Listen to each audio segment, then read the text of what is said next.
Can I look at that statue that I just picked up? What is that about?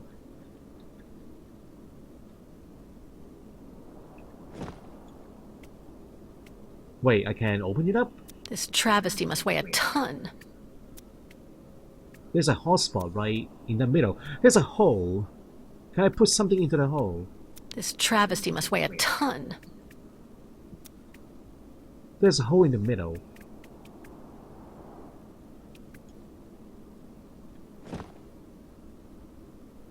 Huh. Can I stick a knife in? Can I combine items?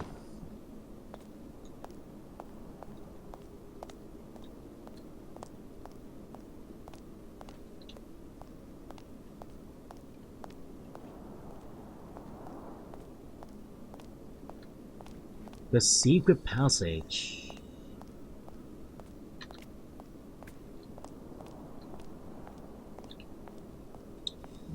Oh, we don't know the code. Where do I find the code?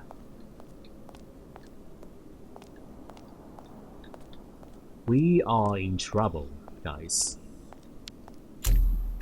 Maybe you could try to find something in the room, Kate Walker. Some clue or other. That's what I'm trying to do. I can't remove these restraints with just my hands. There's a compartment down along the side of the bed. The staff handled it each time they released me. I know. You must hurry now, Kate Walker. Let me look at the panel again. Number code. Can I just destroy the lock? Blast it open? Wait, that worked? I think that actually works. Breaking the panel?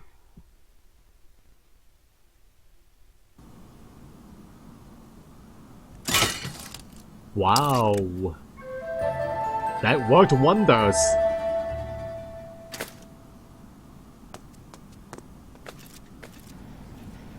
Can even run with the leg. Good job, Dr. Signer. No! Kirk, run! We should have sabotaged that helicopter, guys. Get them. We should have done that.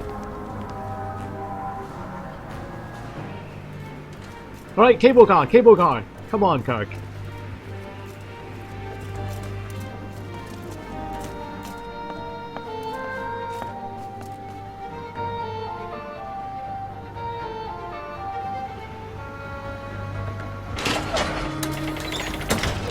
Oh. We are very lucky that they didn't use their guns, you know? Very lucky.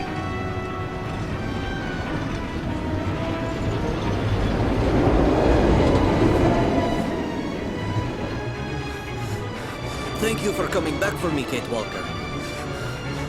Did you see how fast I can run on my new leg? Yes, Simon Steiner is definitely a genius craftsman. Oh no!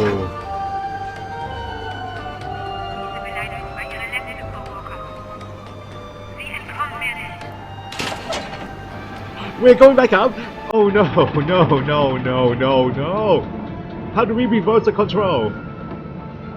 Manually reverse the control.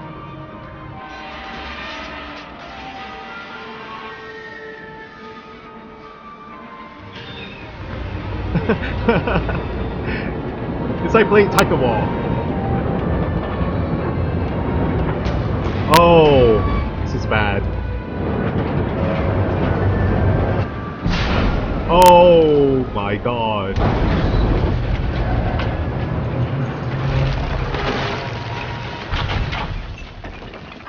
Perfect landing. And they're perfectly okay. So it was a perfect landing.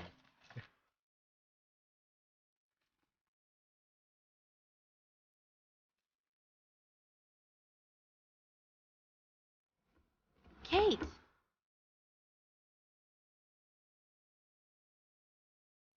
Grandfather, did you find him? Isn't he with you now? Your grandfather had another attack, I'm afraid. But Dr. Samyatin stabilized him and is looking after him. He's got a good chance of making it this time, too. Kate Walker, we have to go. I have to go, Sarah. Thanks for everything you and your grandfather have done for us. No, but thank you, Kate. Here, please take this scarf so that you will remember us. It's magnificent. Thank you, Sarah. Goodbye, Kate Walker.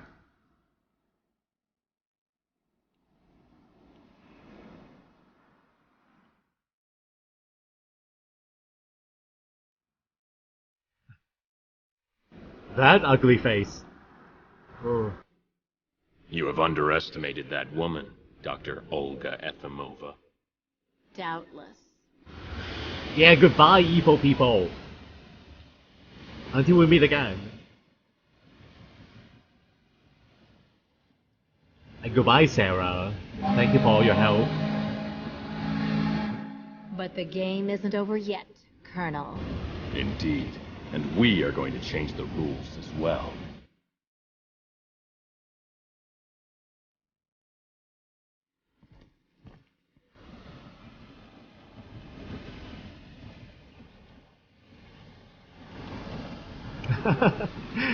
He's showing off his new leg. Kirk.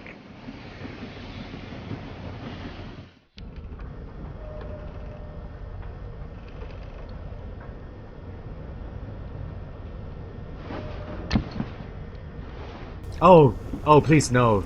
No, Captain. No. Our lives are at stake here. Come on, Captain. Alcohol at the ham. Okay, relax. Captain, you make me nervous when you shake like that. Calm down, please. Calm down? God, we're sailing full ahead into that damn Lake Spirit's hunting grounds, and you want me to calm down? Captain, please don't start talking again about that so-called monster. Whoa! It's him! It's the lake monster! Oh my God! Not at all, Captain. Look outside. We are here! An iceberg.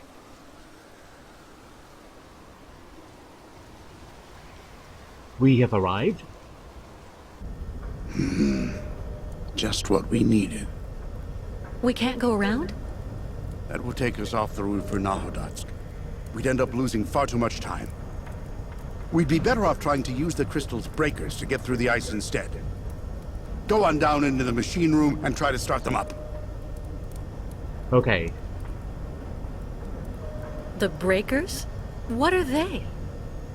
Well, just like the name says, they break the ice. That's what let us operate as a ferry to the amusement park in Baranor, even when the lake was completely frozen. The good old days. When I get down to the machine room, what do I do? Turn on the breakers, lower them down to the ice, and make sure you adjust the power. If you need any help, I can guide you from up here. Take it easy on the bottle while I'm in the machine room, please. I'm counting on you. What on earth? Go and turn on the damn breakers for me now, instead of preaching the good word. All right, I'm going. And on the double, please. Because if we stay stuck like this, we're just like a worm wriggling about on the end of a hook for that monster lurking below us.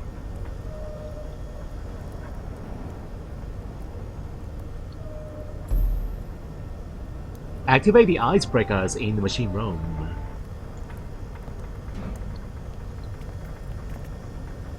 Stir your stumps and go activate those breakers in the machine room, sailor. Alright! Hoi hoi, Captain! Just a heads up. The first sign I see of any tentacly thing and I'm steering straight for Valsembor. I know.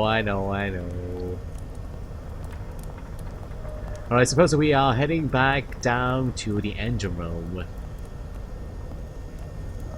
Wow, he's warming up. Why big crystal ship stop? Why big crystal ship stop? Because of the ice. We crashed into the ice. You know what? Hold on, guys, hold on. One thing that we haven't read yet is a journal entry. Not a journal entry, but a document about the anthology of the Yukos. We haven't read that one yet. Should we take a look before we continue? Modal Magazine Publications, preface by Cornelius Pons. How long is this book? It's a blank book! Chapter 17 extracts from Yuko Culture Across the Ages by Bronislaw Moss. Mammoth Butcher by Yukos, according to Yuko Tales recorded by Bronislaw Moss.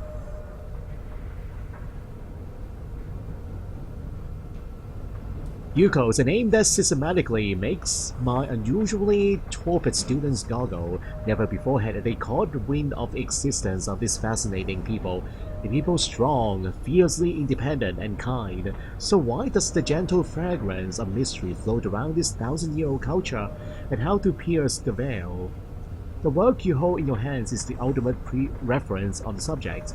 I can attest without hesitation that reading it led directly to my study, which lasted years of this culture as part of the same research of the author and I conducted, paleontology. Yet what greater compliment for an academic work than to have incited in a colleague the desire to explore a new field of research, and to have transmitted this new and long-lasting passion to successive generations of students. Members of the Yuko tribe illustration produced from the accounts of Bronislaw Moss. Precisely dating the emergence of the Yuko tribe is an arduous, if not impossible task. The correlation of two factors is behind our general ignorance of this tribe. The first is the Yuko's nomadic way of life, or more specifically, semi-nomadic, but we shall return to this point later. Itself the reason for the second factor.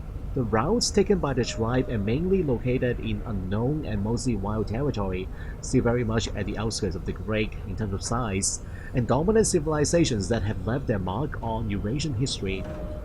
These two factors have thus enabled the Yukos to elude all attempts at ethnic and religious purification, remaining outside the main conflicts that have shaken the continent. So many parameters that have made the preservation of their culture possible. Nonetheless, and we shall return to this point later, the Yukos are not unknown to all.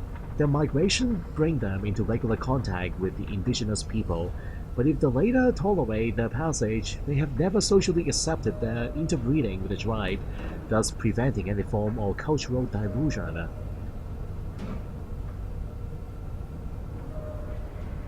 Relationships with nature. There is an undeniable, almost organic connection between the Yuko tribe and nature. The rare traces accepted as being of their civilization attest to a cave-dwelling tradition, backed by a strong ability to adapt. The tribe inhabited natural grottos during its wanderings in western lands, while in the Arctic regions they occupy ice caverns that they carved out by hand, like the one we visited in Syberia too. The Yukos also live in symbiosis with a variety of animal species, whether it is the owls that they have tamed and trained to act as messengers, or the little-known Yuki, Canis ursus polaris, used as trackers, sheepdog, and sled dog.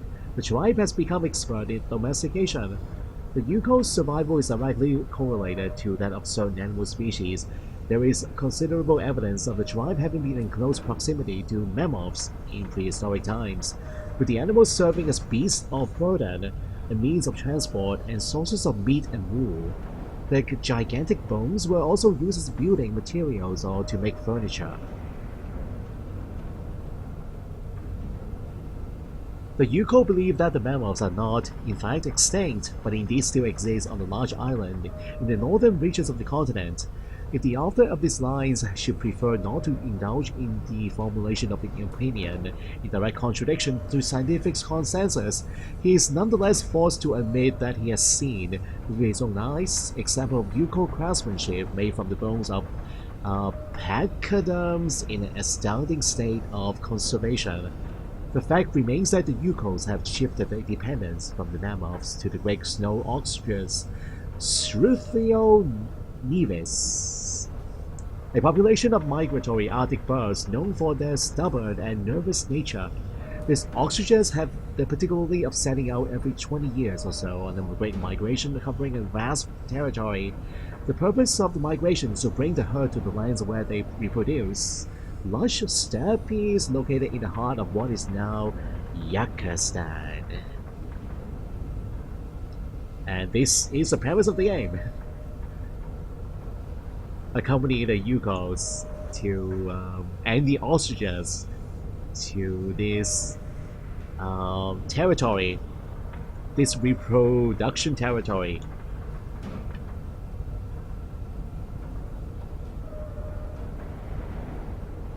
Animism and spirituality. One of the most fascinating characteristics of the Yuko culture resides in its ability to absorb a material imperative, the need for part of the tribe to follow the herd of snow ostriches of ensure the survival of the entire group, and transform it into a spiritual event, a platform for belief. Indeed, those of the tribe who accompany the great ostriches experience their migration as a spiritual voyage, an intimate transcendence whose purpose is to draw the favor of the spirits upon the individual and his family.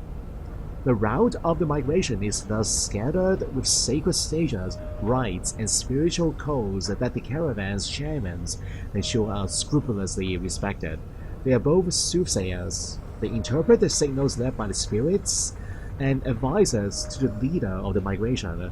The spiritual guide seen as superior and somehow chosen by the spirits to guide the caravan to the legendary sacred lands where the ostriches will the end.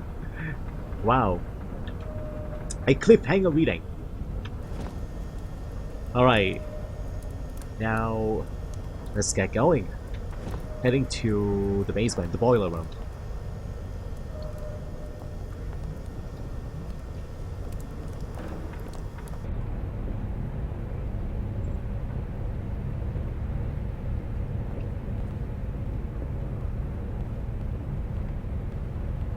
There's something here. What is that?